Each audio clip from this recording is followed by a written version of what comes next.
Live from our 7 Tasmania studios, your nightly news with Louise Hobart begins now. Labor says the state government has serious questions to answer over an $80 million payment to TT Line made to the Finnish shipbuilders constructing two new Spirit of Tasmania vessels, welcoming a parliamentary inquiry into the move and whether it breached caretaker conventions during the election.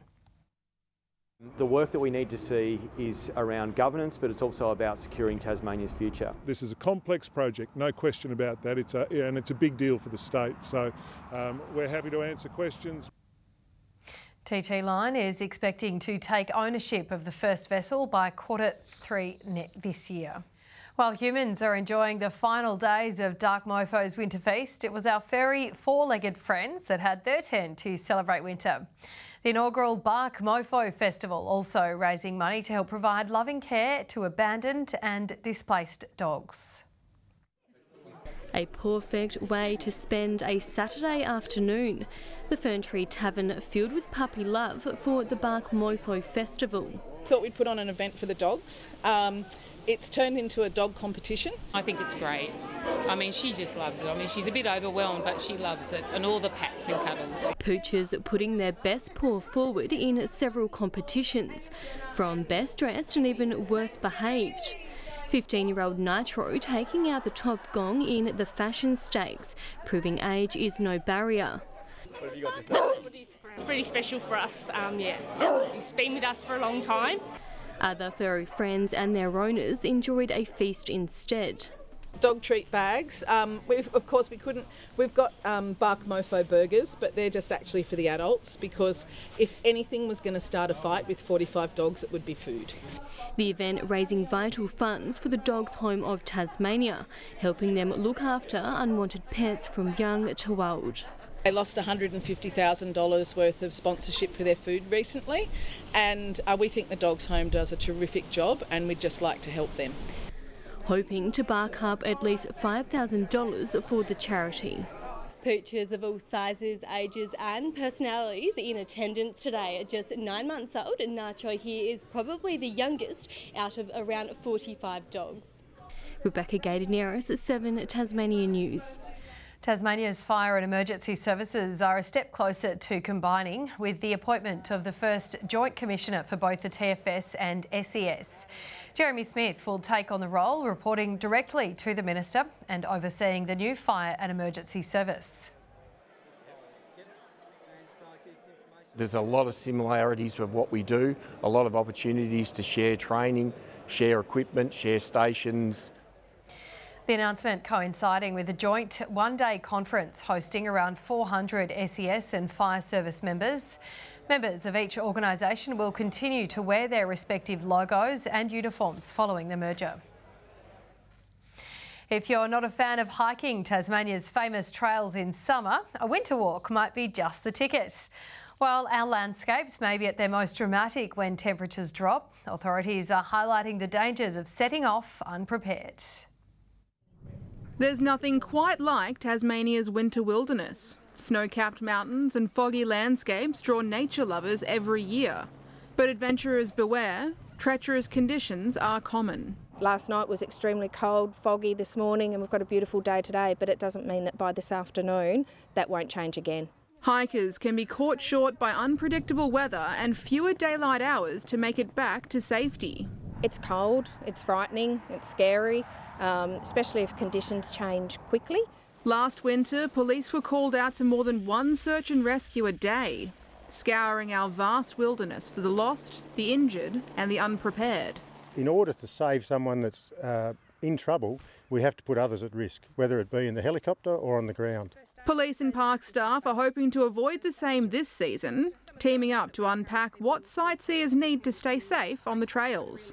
Rain jackets, walking sticks, enough food and water, keep yourself warm, hats, gloves, the appropriate shoes. We're also being urged to check the weather forecast before setting out. Take a paper map and know how to read it, and consider buying or renting a personal locator beacon. Everything's expensive until you need it, and then it's very cheap. Crucially, tell someone where you're going and when you'll be back. We encourage people to get out and do a bit of winter walking, but we want you to be well prepared. To ensure everyone gets home safe and sound. Annie Green, 7 Tasmania News.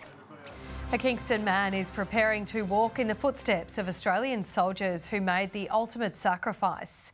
Defence reservist Jamie Torres was chosen by RSL Tasmania to tackle the Kokoda track in Papua New Guinea. A personal trip for him, with some of his relatives etching their name into military history along the track. I've also had family members fight and die on the Kokoda track. It's an honour for me to be able to walk in their footsteps and see what they've done to preserve the liberty of our country. He has a really good understanding of what it means to defend your country.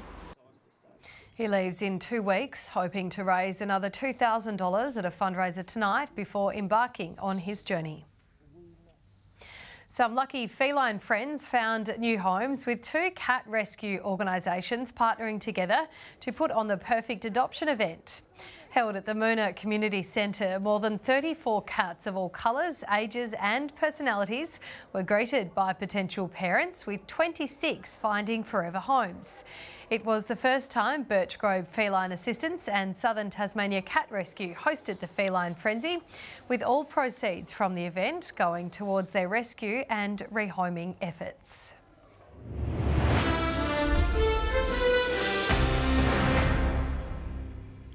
Tasmania's men's representative team have managed to retain bragging rights in the state competition on the Gold Coast. Unfortunately, the same can't be said for the women's squad, coming up against an impressive Queensland side who dominated across the field. With the stage set, it was those proudly wearing the map who came out firing. To the goal square, no way!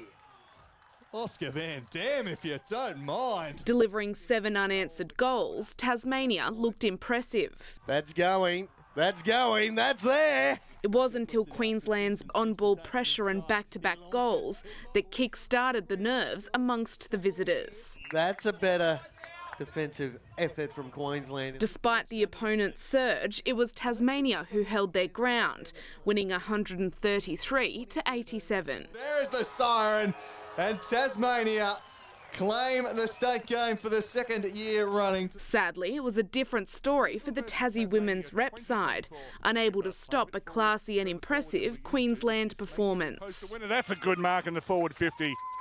From the queen of those marks in this part of the world, Jess Stallard. The Sunshine State's Ariana Clark continuing the blows, kicking 4 goals before the halftime siren. But she has the journey, no problems. 4 for Clark. It was Launceston's Kelsey Hill who carried Tasmania's defence, earning her the best on ground medal. But it was Queensland that secured bragging rights, winning by 58 points. Lily Thompson, 7 Tasmania News. St Patrick's College boys team has held on to win the SATIS football grand final against Guildford Young by 15 points. They dominated the first half and prevented a comeback in the second term. St Patrick's also won the girls' grand final by 13 points. Aya Cottam scoring 3 goals for the winning side. After a disappointing performance last week, the Hobart Chargers are still looking to keep their finals hopes alive after losing to Mount Gambier by 26 points. Despite keeping scores tight for the majority of the first half, it was the Pioneers who capitalised. Shelley with the intercept. Could be a dunk. In the Women's League, the Chargers have lost by a point in a nail-biter against the Pioneers. Despite Jada Jensen hitting this 3 with a couple of seconds left in the game, Hobart ran out of time, losing 67 to 66. 1.9 seconds to go. Hobart is now 5-11 on the season, having lost 7 of the last 9 games. Tassie MMA fighter Razor Rob Wilkinson has won his fight against American Josh Silveria in Salt Lake City. With 5 takedowns in the 3 rounds, it was a split decision victory for the former MMA champ. The win sees Wilkinson secure his spot in the playoffs and 1 step closer to securing PFL lightweight gold. Good evening. Hobart and Launceston shared a top of 14 today. Devonport 13, Burnie and Wynyard recording the state's top with 15 degrees. 14 all round for Flinders Island, Smithton, St Helens, Maria Island and Bushy Park. Grove 13, 12 the maximum for King Island, Low Head and Strawn. Remaining cool for Lyweni, 7 degrees today after an overnight low of -4. Cloudy conditions are seen here about much of western and southern Tasmania today, with partly cloudy conditions developing about remaining districts this afternoon. Scattered low-level cloud hovered about southeastern states, with mid-level cloud brushing southern and eastern Tasmania, developing about parts of the north in the afternoon. Tomorrow, a high-pressure system will ridge over the east of the country, while a cold front lies over western SA as an associated low moves south of the Bight. Variable winds 5 to 15 knots, tending northerly 10 to 20 knots about the west in the evening, with west to southwesterly swells building to 2.5 metres.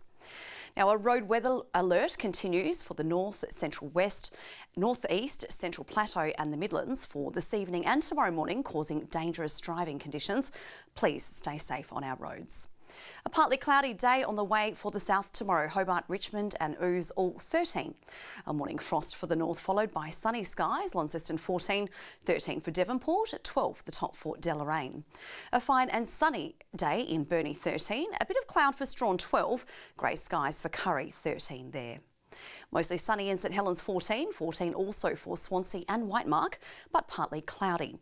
Now, as we kick off another week, Monday, we can expect another frost and foggy conditions, followed by light showers about parts of the northwest.